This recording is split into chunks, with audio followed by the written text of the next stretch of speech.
আসসালামু আলাইকুম। আজকেও বড় ভ্লগ নিয়ে এসেছি তোমাদের জন্য। এখন থেকে মিনি ভ্লগ দেব, কিন্তু কম দেব ভাবছি। সপ্তাহে বেশি করে আমি বড় ভ্লগ আনারই চেষ্টা করব। তো দেখো, ভ্লগ যেহেতু শ্যুট করেছি, তো আগের দিন রাত থেকেই করেছি। তো আগের দিন রাত্রিবেলায় হাজব্যান্ড এনেছিল মোগলাই। সেই মোগলাই খাচ্ছিলাম আমরা ৩ জন মিলে। তো আমার মেয়ের কিন্তু এই মোগলাই পরোটা খুব ফেভারিট। আর এটা হলো সকালবেলায়, সকাল থেকে সব টুকিটাকি কাজ করে নিয়ে মেয়েকে স্কুলে পাঠিয়ে দিচ্ছিলাম।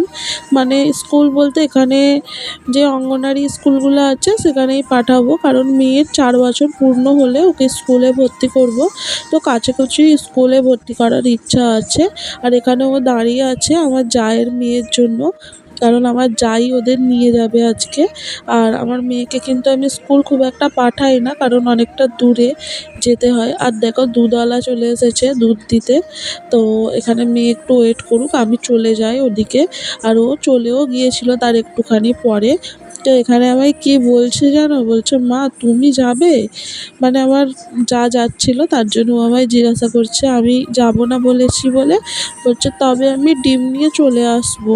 আর এখানে অনেক কিছুই বলছিল। তারপরে ওরা চলে গেল, আর আমি গিয়ে রান্নার জোগাড় করব বলে দেখতে গেলাম যে এখানে আঁচটা ধরিয়ে দিয়েছিল হাজব্যান্ড। আমি আঁচ ধরাতে পারি না, কেন আঁচে রান্না করছি সবাই তো জানো। তো এখন তো গ্যাসের সমস্যা খুব, সবাই তোমাদের ওখানে কেমন আমি জানি না, এখানে তো খুবই সমস্যা হচ্ছে। তার জন্য গ্যাস যতটুকু আছে একটু বাঁচিয়েই মানে কাজ করার চেষ্টা করছি। আর এই গ্যাসে আমার পুরো মানে গ্যাস না আছে পুরোটাই রান্না আমার কমপ্লিট হয়ে গিয়েছিল। এখানে কিন্তু মেয়ের জন্য ডাল বসিয়ে দিলাম একটু। তারপরে ওদিকে কিন্তু ভাত মোটামুটি হয়েই গেছে। ডালটা বসানোর আগে আমি ভাতটা নামিয়ে দিলাম। আর এই দেখো, এখানে কিন্তু ফ্যানটাও ফেলে দেব ভাতের। আর ফ্যান ফেলতে গিয়ে আমার হাতে খুব ভাপ লেগে গেছে, মানে গরম ভাবটা। তো হাতটা পুরো লাল হয়ে গিয়েছে। মানে এগুলো এখন অভ্যাসে পরিণত হয়ে গেছে, কি আর বলবো। আর এদিকে হাজব্যান্ড নিয়ে এসেছে চিকেন। তো চিকেনটা এবেলার জন্য না, চিকেনটা করব ওবেলার জন্য। আর এবেলায় করছি ডাঁটার চচ্চড়ি মাছ দিয়ে। আগের বারে যখন মার কাছে গিয়েছিলাম না, মাছ দিয়েছিল। তো সেই মাছ এক টুকরো ফ্রিজে ছিল জানো তো, সেই মাছ মানে পুরো বরফ জমে গিয়েছিল। তার জন্য সেটাকেই বের করে নিলাম, ওটাকে আর ফেলে দেবো, ভালোই আছে। তো মাছটা দেখো পুরো বরফ জমে আছে, তার জন্য একটু পানি দিলাম যাতে বরফটা কেটে যায়। আর এখানে পুরো পরিষ্কার করে নিলাম। আর এখানে ডাল হয়ে গেছে। তারপরে এখানে আমি চাপিয়ে দেবো ডাঁটার চচ্চড়িটা। তো ডাঁটার চচ্চড়িটা স্বাভাবিক যেভাবে করে সেভাবেই করলাম। প্রথমে কিন্তু মাছটা আমি ফ্রাই করে নেব, খুব মানে কড়াভাবে ভাজিনি, হালকাভাবেই ভাজা হয়েছিল। আর দেখো, ভিডিও করতে করতে তোমাদের সাথে কিছু কথা শেয়ার করি। আমি আগে রান্না করতে জানতাম, মানে রান্না করতে জানতাম বলতে আমার ইচ্ছাকৃতভাবে আমি রান্নাটা শিখেছিলাম। এমন নয় যে আমি আমার সংসারে মানে আমার মায়ের সংসারে অনেক কাজ করে মানুষ হয়েছি। তাই কিছু মানুষ হয়তো ভাবে আমার কাজের দক্ষতা দেখে যে এ মনে হয় বাপের বাড়িতে অনেক কাজকর্ম করতো, কিন্তু না, বিশ্বাস করবে কি জানি না, আমার কাজটা মানে খুবই পরিষ্কার, যে দেখে সে জানে। আর রান্নাবান্নাও আলহামদুলিল্লাহ ভালোই করি। হাজব্যান্ড তো খেয়ে খুবই মানে প্রশংসা করে। আর আমার হাজব্যান্ড আমার রান্না ছাড়া কারোর রান্না ওনার মুখে মজাই লাগে না। তার জন্য আমি বাপের বাড়ি চলে গেলে উনি কোথাও খেতেও চায় না। এটা তোমাদের সাথে আমি মিনি ভ্লগে শেয়ার করেছি। আর এদিকে মোটামুটি ডাঁটার চচ্চড়িটা হয়ে গেছে, তার জন্য একটু ঝোল দিয়ে বসিয়ে দিলাম। এবারে জাস্ট সেদ্ধ হবে, তারপরেই হয়ে যাবে, নামিয়ে নেব। আর এখানে চিকেনটা ভালো করে ধুয়ে নিচ্ছি। আর মানে চিকেনটা কলতলায় ধুতে যাইনি, ঘরেই ধুয়ে নিচ্ছি রান্নাঘরে। তো বোতলে অনেক কটা বোতলে আমার পানি ভরা থাকে, সেই দিয়েই ক্লিন করে নিলাম। দেখো ভালোভাবে ৪ বার ৫ বার পানি পাল্টে পাল্টে ধুয়েছি। আর এমনিতে চিকেনটা পরিষ্কারই ছিল, খুব একটা যে অপরিষ্কার ছিল তা না।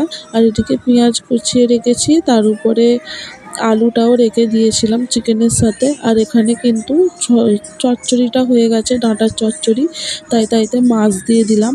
আর এই কড়াইটাতেই আমি রান্না করব চিকেন, তার জন্য এই হাঁড়িটাতে মানে জিনিসটা ঢেলে নিলাম, ডাঁটার ঝোলটা। আর ওদিকে তো ভাত হয়ে গেছে, আর ভাতের হাঁড়ির উপরেই এটা রেখে আসবো এখন।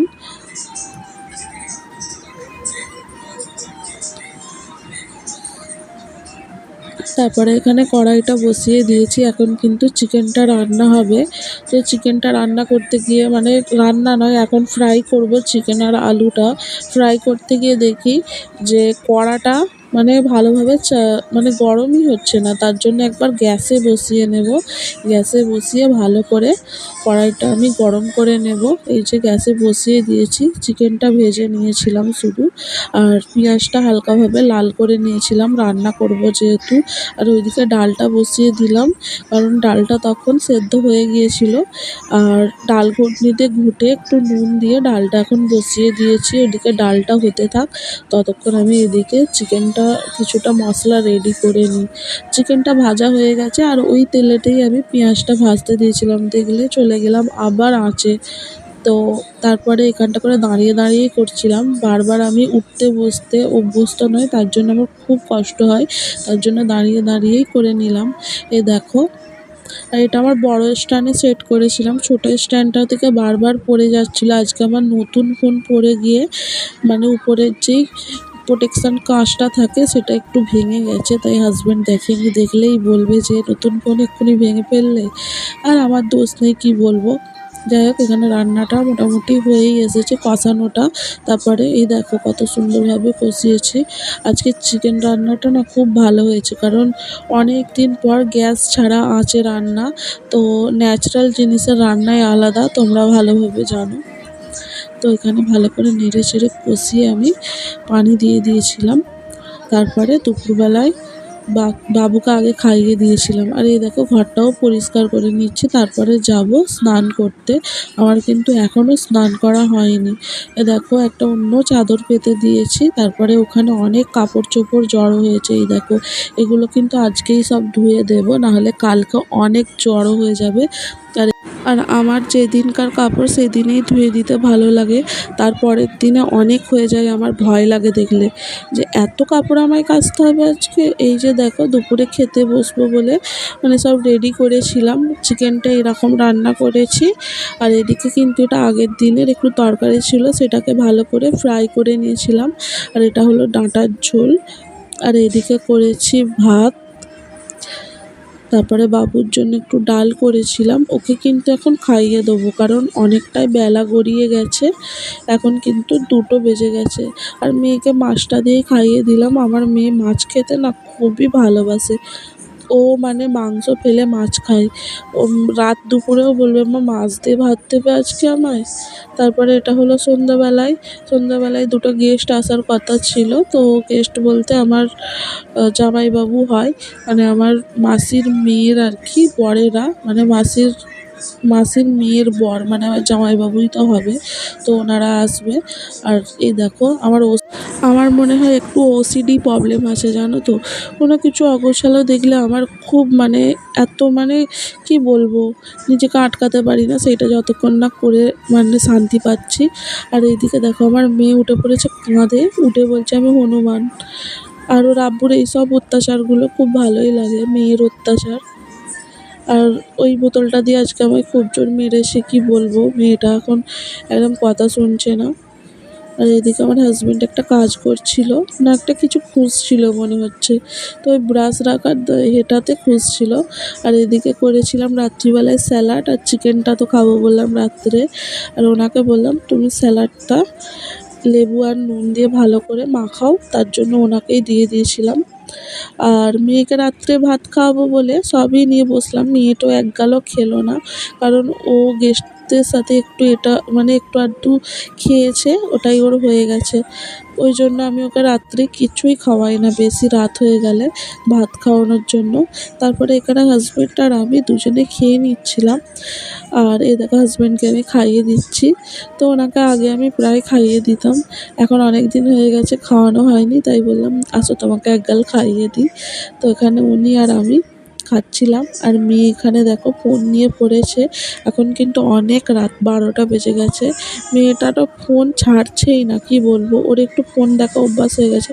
আর হাজব্যান্ডের এখানে ঘুম এসে গেছে, তার জন্য চুপ করে বসে আছে। আর এখন কিন্তু 12টা বাজে, দেখবে ঘড়িতে দেখো। আর এদিকে এসি চালিয়ে দিয়েছি ঘরটা ঠান্ডা হবার জন্য। ওকে বাই, গুড নাইট, সবাই ভালো থেকো। চ্যানেলটি সাবস্ক্রাইব করে দিও, হ্যাঁ, আর বেল আইকনটা প্রেস করে দিও, এতে করে আমার ভিডিও নোটিফিকেশন খুব তাড়াতাড়ি পেয়ে যাবে। বাই।